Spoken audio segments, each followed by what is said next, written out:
This is Malik's Rhapsody. From the biting cold of Narumuru, the sizzling Garissa heat, the beautiful and rolling Aberdare Ranges, the hot and cleansing Bogoria Springs, to the mighty elephants of Nkuruman, Kajiado County. This is Malik's Rhapsody. Welcome.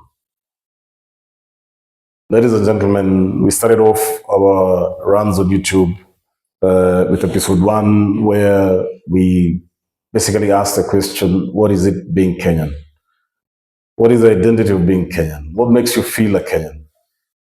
During a live show that we ran also consecutively, we got into it a bit. We did a pilot run, and here we are again.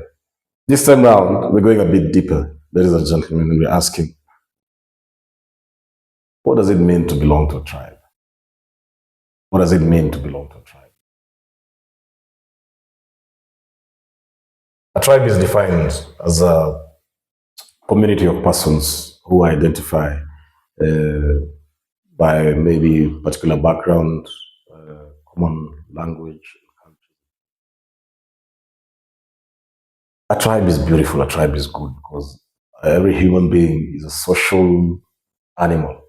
Nobody can live alone, nobody is an island. To belong to a community is a good thing, because a lot of the passing on of knowledge, of norms, of morals happens in a community, in a tribe. Be it as it may, in Kenya we have seen over time, over years, the uprise of the use of this tribe as an identity to dispossess or to deny others of what is rightfully theirs in terms of resources, services, and in terms of historically what was apportioned to them by nature. We talking about tribalism. We say tribe is good, but tribalism is not good at all. And here we are wanting to delve a bit deeper into what it is, it means belong to a particular tribe.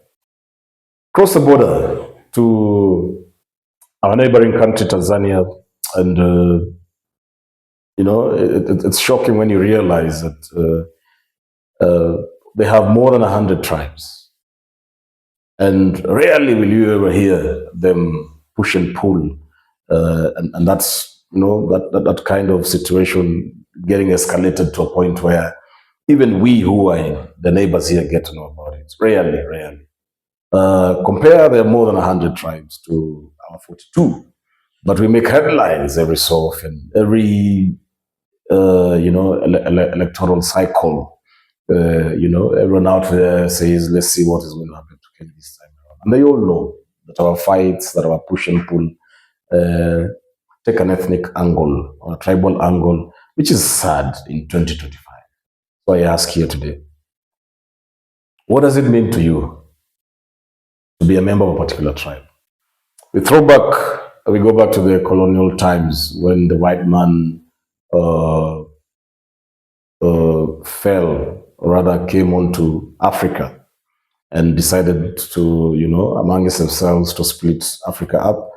And even down deep into countries, as they came to countries, religiously, they also decided to split the countries along religious lines. And of course, all in all, we know that they didn't come to make friends. They came here because of the resources that were in Africa and were in this country.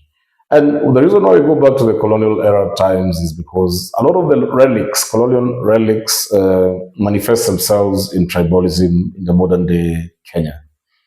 You realize that many communities had very blood lines between who they are and who others are. And the communities survived. We are told they lived in a primitive manner. We wouldn't know. But the communities survived, and they traded and they intermarried and lived together. And so most of us, if not all of us, are a result of a very mixed blood or lineage, so to speak. So when somebody stands and says that I am 100% this, and I am 100% this, I sometimes look at them and just laugh, because if you were to get into the laboratory or the blood was to be picked, samples was to be picked, and you will, some of them will just find that the only thing that they are of that particular tribe is just the name. And that is the truth. So what is tribe? What does it mean belonging to a tribe? In sociology, belonging to a tribe is beautiful. It's good. In sociology, belonging to a tribe gives you an identity, gives you a sense of purpose of life, and also gives you something to pass on to your children.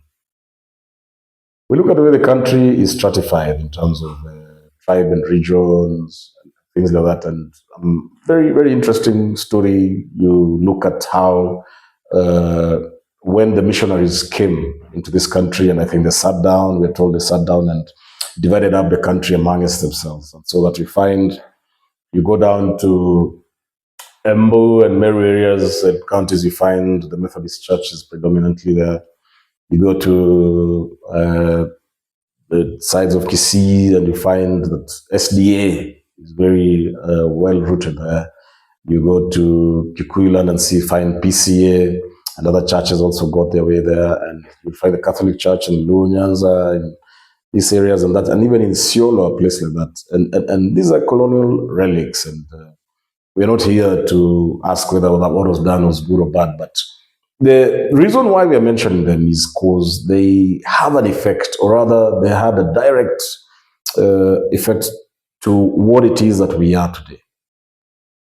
In our first episode, we said ethnicity is just identity, and we said that pastoralists have their identity. We said Christians could have the identities, and the Muslims, that is based on faith.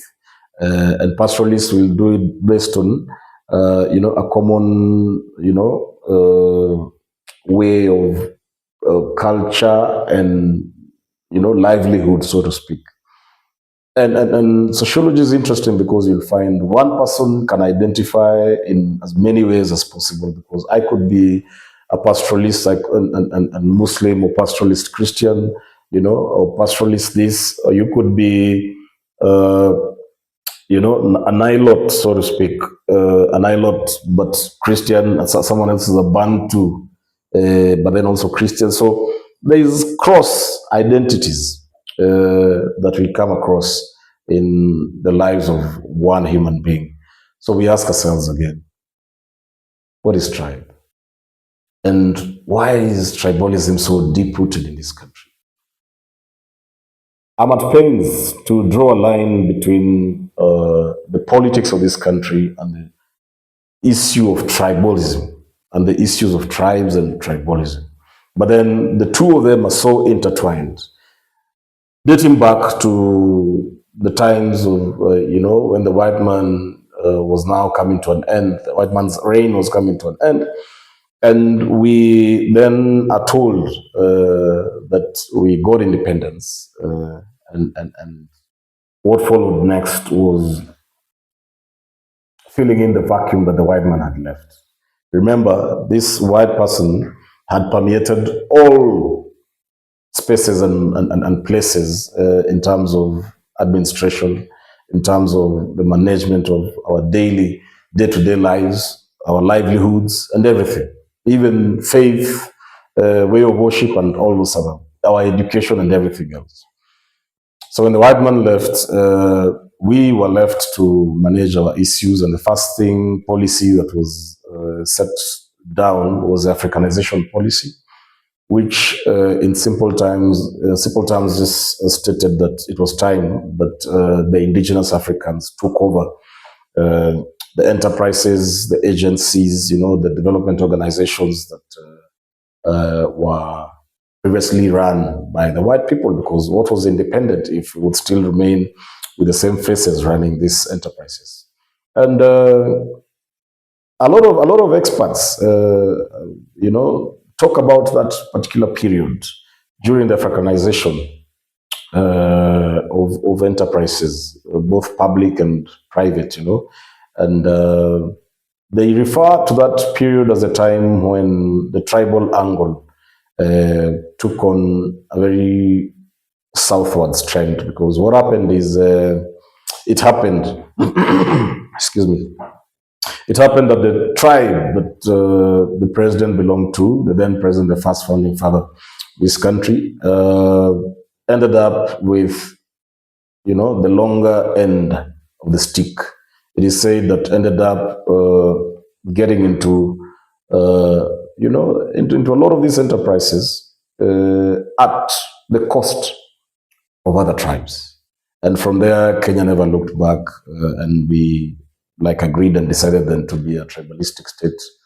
And again, I stop and ask myself, of what benefit is it belonging to a particular tribe? So here we are today, ladies and gentlemen. This is episode 2 of Malik's Rhapsody. Like we said in the first episode, a rhapsody is an unstructured form of art, and that is what we are going to undertake here. Some episodes will be fast-paced, some episodes will be slow, some episodes will be full of laughter, and some episodes shall be teary. I look forward to engaging you. I look forward to you joining this community, Malik's Rhapsody community.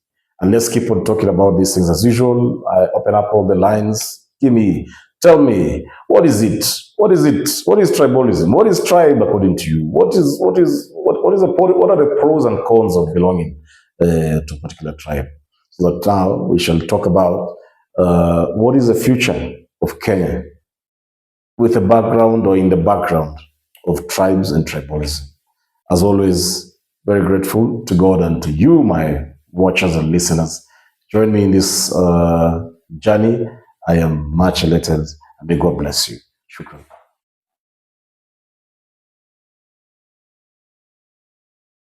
This is Malik's Rhapsody.